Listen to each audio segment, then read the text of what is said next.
મેનિંગોકોકલ vaccine મેનિંગોકોકલ રોગ બેક્ટેરિયાથી થતો ઘાતક રોગ છે. આ રોગમાં મગજમાં તાવ, આંચકી, લોહીમાં ઇન્ફેક્શન, ખાસ ટૂંક સમયમાં લોહીમાં ઇન્ફેક્શન અને બધા જ અવયવોને ઘાતક નુકસાની પહોંચાડે છે. આ રોગની મોર્ટાલિટી અને મોર્બિડિટી બહુ જ વધારે છે. આ રોગને અટકાવવા માટે વેક્સિન અપાવવી બહુ હિતાવહ છે. આ રોગ માટે 9 મહિનાથી 2 વર્ષની વચ્ચે 2 ડોઝ અને 2 વર્ષથી ઉપરના બાળકો માટે 1 જ ડોઝ હોય છે. આ વેક્સિન ફક્ત પ્રાઇવેટમાં જ મળે છે.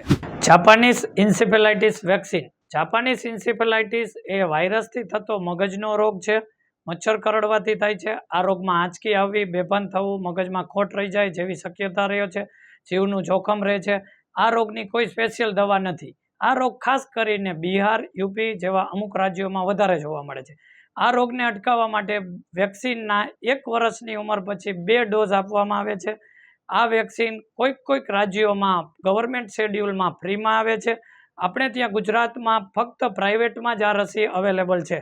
આપણે મોરબી જેવા સિટીમાં ખાસ કરીને આ રસી મુકાવી હિતાવહ છે, કેમ કે બહારના રાજ્યોમાંથી સ્થળાંતર કરેલી વ્યક્તિઓનું પ્રમાણ વધારે હોવાથી.